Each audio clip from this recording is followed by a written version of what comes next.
இன்று பிறந்தநாள் காணும் இனிய உள்ளங்களின் நல்ல எண்ணங்கள் வெற்றி பெற்றிட MDBfixerஇன் இனிய பிறந்தநாள் நல்வாழ்த்துக்கள். ஏசியில் வாட்டர் லீக்கேஜ் அதிகமாகுது சைட்லேருந்து அப்படின்னு நிறைய பேர் கம்ப்ளைண்ட் பண்ணியிருந்தாங்க. அதுக்காக ஒரு வீடியோ நான் பண்ணியிருக்கேன். இந்த வீடியோ பிடிச்சிருந்ததுன்னா லைக் பண்ணுங்கள், ஷேர் பண்ணுங்கள் மற்றும் கமெண்ட்ஸ் பண்ணுங்கள். மறக்காமல் சப்ஸ்கிரைப் பண்ணாத ஃப்ரெண்ட்ஸ் சப்ஸ்கிரைப் பண்ணுங்கள் மற்றும் உங்கள் ஃப்ரெண்ட்ஸுங்களெலாம் ஷேர் பண்ணுங்கள்.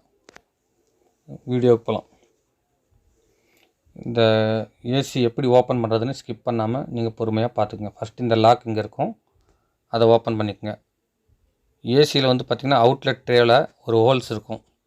அந்த ஹோல்ஸ் அடைச்சிக்கிச்சின்னா உங்களுக்கு தண்ணி லீக்கேஜ் ஆகிறதுக்கு ஆரம்பிக்கும். அதனால் என்ன பாதிப்புனா ஒன்றும் இல்லை, ஆனால் ஃபங்கஸ் கிருமிகள்லாம் அதில் அட்டாக் ஆகி அந்த ட்ரேவில் பூஞ்சை இந்த மாதிரிலாம் உட்காரத்துக்கு வாய்ப்பு இருக்குது. ஏசி போடும்போதும் உங்களுக்கு ஒரு பேட் ஸ்மெல் வரதுக்கு வாய்ப்பு இருக்குது.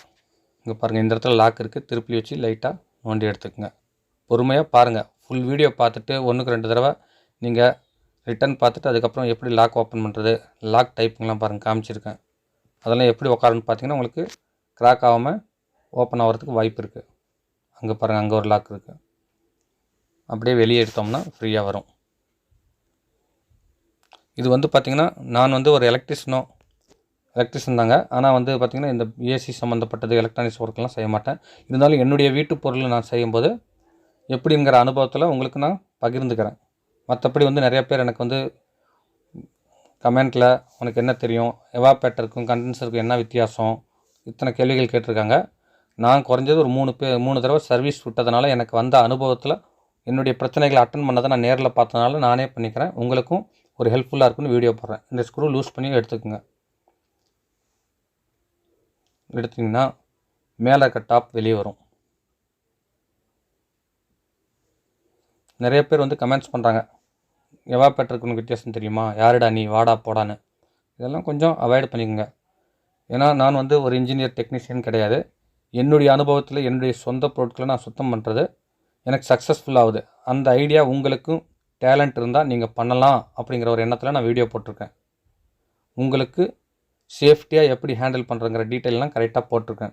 அதை பார்த்து நீங்கள் விருப்பம் இருந்தால் பண்ணிக்கலாம். பட் உங்களுக்கு நல்ல ஒரு ஹெல்ப்ஃபுல்லான வீடியோஸ் தான் இதெல்லாம். ஏற்கனவே நான் இந்த ஏசி சுத்தம் பண்ணதுனால அதிகமாக டஸ்ட் இல்லை.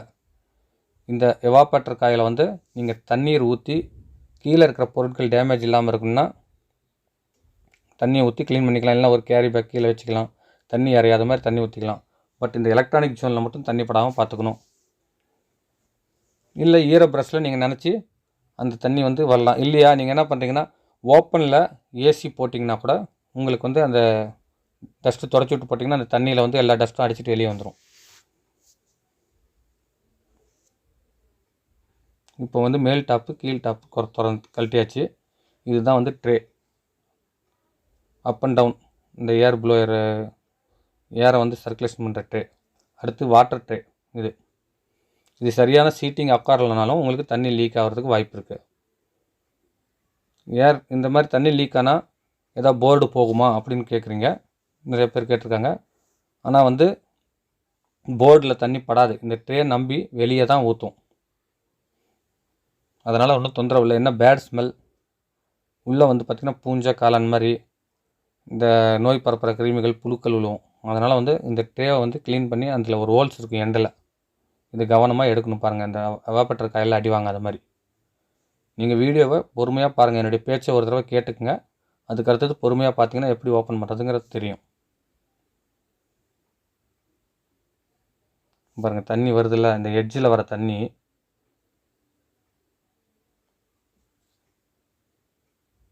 இந்த எட்ஜிலேருந்து தண்ணி ஒழுக ஆரம்பிக்கும். மேலேருந்து கூலிங் ஆகும்போது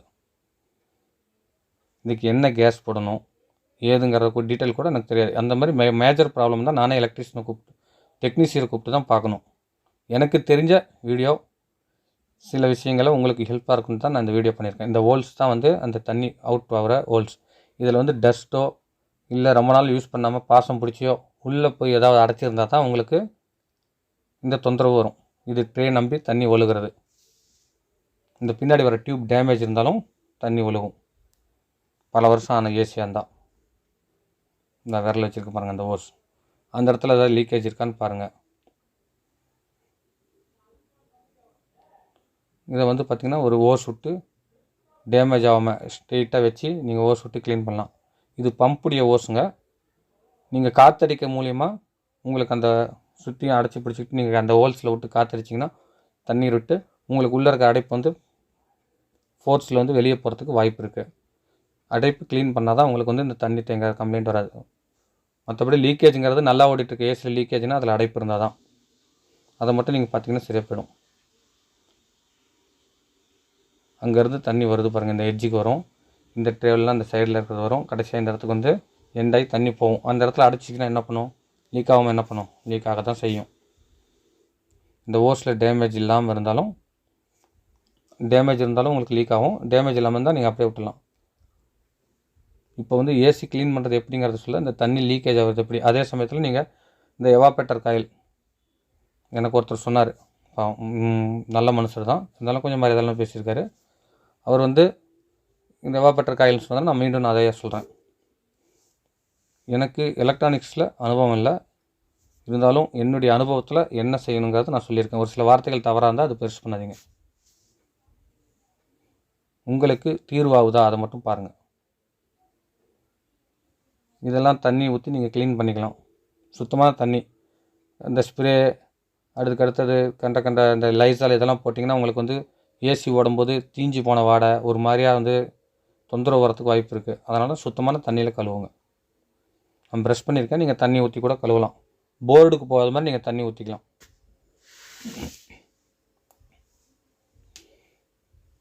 இந்த ட்ரேவை சுத்தமாக கழுவிக்குங்க. கழுவுனிங்கன்னா அவ்வளோ மாதிரி டஸ்ட் வரும். அது கீழே ஊற்றிட்டு அந்த காற்றடிச்சு நான் அந்த ஏர் ஹோல்ஸை க்ளீன் பண்ணியிருக்கேன். இப்போ நான் தண்ணி ஊற்றுறேன் பாருங்கள், அந்த இதில் எப்படி தண்ணி போகுதுன்னு. இந்த தண்ணி போகாத பட்சத்தில் தேங்கி நின்று தான் லீக்கேஜ் ஆகும். இந்த தண்ணி தேங்கி நிற்க என்ன ஆகுதுன்னா உங்களுக்கு கண்டிப்பாக நோய் கிருமிகள் அதில் இருக்கும். ஏதாவது ஒரு கிருமிகள் பார்த்திங்கன்னா ஏசி போடும்போது ஒரு பேட் ஸ்மெல் வர்றது, இந்த மாதிரி கம்ப்ளைண்ட்லாம் வரும்.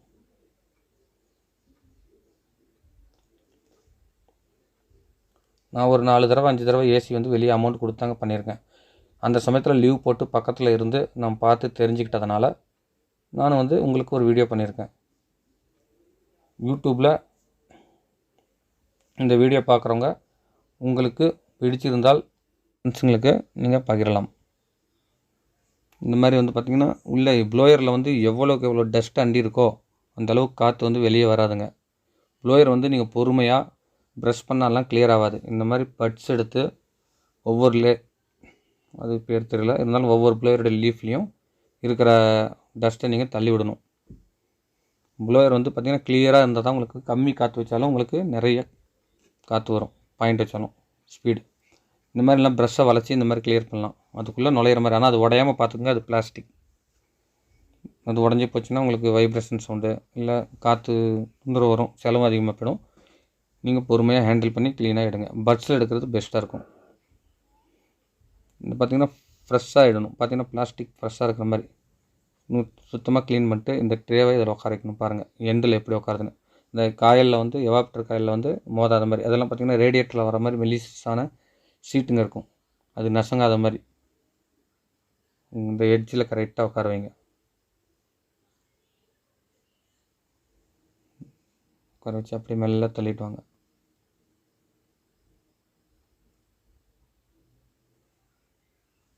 இந்த ஹோல்ஸ் கரெக்டாக உட்காரும்.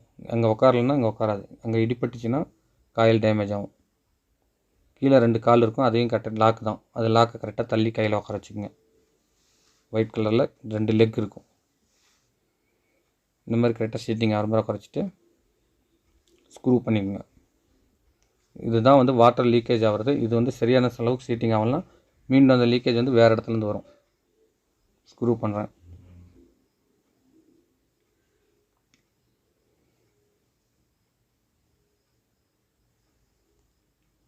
நான் ஒரு ஏசி மெக்கானிக் கிடையாதுங்க. என்னுடைய சொந்த அனுபவத்தில் இந்த வீடியோ போட்டிருக்கேன். ஒரு 4-5 தடவை சர்வீஸ் பண்ணாங்க, பக்கத்தில் நான் ஹெல்ப் நின்னேன், அந்த அனுபவத்தில் போட்டிருக்கேன்.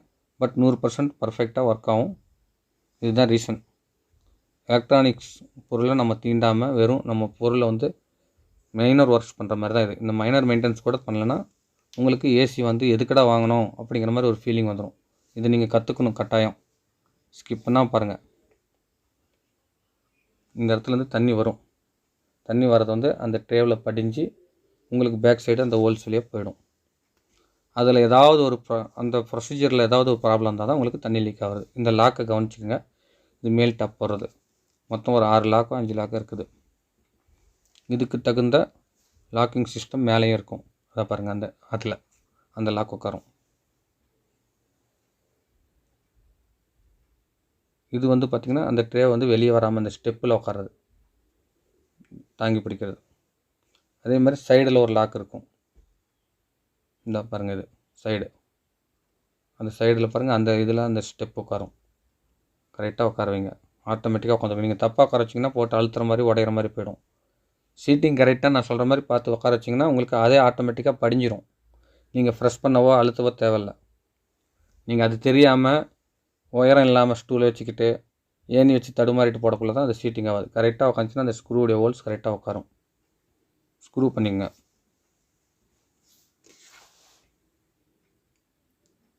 ஸ்க்ரூ பண்ணிட்டு எங்கேயாவது கேப் இருக்கான்னு சைட்லலாம் பார்த்துக்குங்க. அதே மாதிரி ஒயர் போகிற கீழே வலி இருக்கும், அந்த ஒயர் போகிற ஸ்டெப்பு கரெக்டாக அதில் விட்டுக்குங்க, இல்லை டோர் தூக்குன மாதிரி இருக்கும். அடுத்தது இது ஒரு லாக், கீழே வர டோர். இது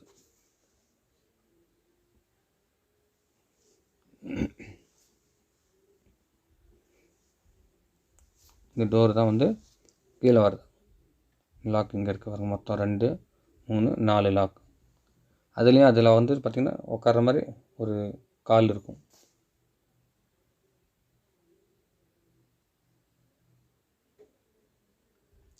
அதுக்கு அடுத்தது பார்த்திங்கன்னா இது ஒரு லாக். இது வந்து பார்த்திங்கன்னா ஒரு ராடு மாதிரி நீட்டு இருக்கும் நடுவில் பிளாஸ்டிக்கில், அதை போய் கவர்றது. இதுதான் மெயின் லாக், டோர் ஓப்பன் பண்ணுறது. பொறுமையாக செய்ய சொல்லி ஒரு வீடியோ பார்த்தவர் சொல்லியிருந்தார், அவருக்காக இந்த வீடியோ யூஸாக இருக்கும். பாருங்கள், அந்த ஸ்டெப் அதில் உட்காரும். இந்த கீழே வர லாக் கால் வந்து இந்த கீழே இருக்கிற ஸ்டெப்பில் உட்காரும். இதை வந்து பார்த்திங்கன்னா கரெக்டாக அந்த ஸ்டெப்பில் உட்காருங்க. எதுவுமே வந்து பார்த்திங்கன்னா சிம்பிளான மெத்தேடு தான். ஏசி வந்து உங்களுக்கு பர்ஃபெக்டாக யூஸ் பண்ண ஹேண்டில் பண்ண தெரிஞ்சவங்க ஹேண்டில் பண்ணாங்கன்னா கரெக்டாக அந்த லாக்லாம் உடையாமல் எடுக்கலாம். ஃப்ரீயாக தான் வரும், எதுவும் உடையிற அளவுக்கு லாக்லாம் கிடையாது, ஸ்ட்ராங்காகவும் இருக்கும். கையில் ஃப்ரெஷ் பண்ணாலே போதும். நீங்கள் சில பேர் பார்த்திங்கன்னா ஓங்கி அடிப்பாங்க, தட்டு விடுவாங்க, அதெல்லாம் வேண்டாம். சீட்டிங் கரெக்டாக வந்து விரல் அழுத்தினா போதும், ஃபினிஷிங் ஆகிடும். இது வந்து பார்த்திங்கன்னா டாப் கவர். இது வந்து வீக்லி ஒன்ஸ் நீங்கள் சுத்தம் பண்ணும்போது உங்களுக்கு கரண்ட் பில்லு மிச்சமாகும்.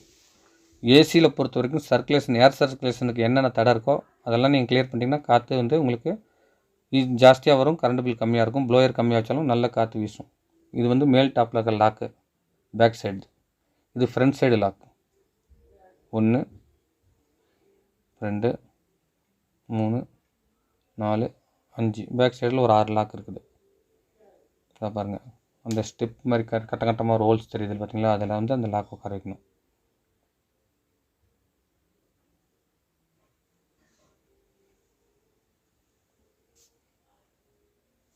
நான் டெக்னீஷியன் இல்லைனாலும் என்னுடைய வேலை சுத்தமாக இருக்கும், உங்களுக்கு உபயோகமாக இருக்கும்.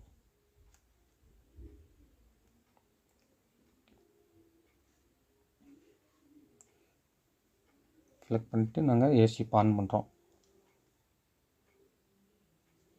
ஃபஸ்ட் டைம் வந்து சீட்டிங் இல்லாதனால அந்த மூடி நல்லா அழுத்தி ப்ரெஸ் பண்ணி பிடிச்சிங்கன்னா ஆன் ஆகிடும். 26 இருக்குது. நாங்கள் வைக்கிற பாயிண்ட் இவ்வளோ தான், 80% சேவில். இதே நல்லா காத்திருக்கும். இப்போ ஹைக்கூலில் வைக்கும்போது ஃபுல்லாக கூலிங் ஆகி இந்த டேபிளில் இருக்கிற டஸ்ட்லாம் வெளியே வரத்துக்கு வாய்ப்பு. ஹைக்கூலில் வச்சு கொஞ்சம் நேரம் ஓட விட்டு அதுக்கப்புறம் நார்மல் வச்சுருங்க.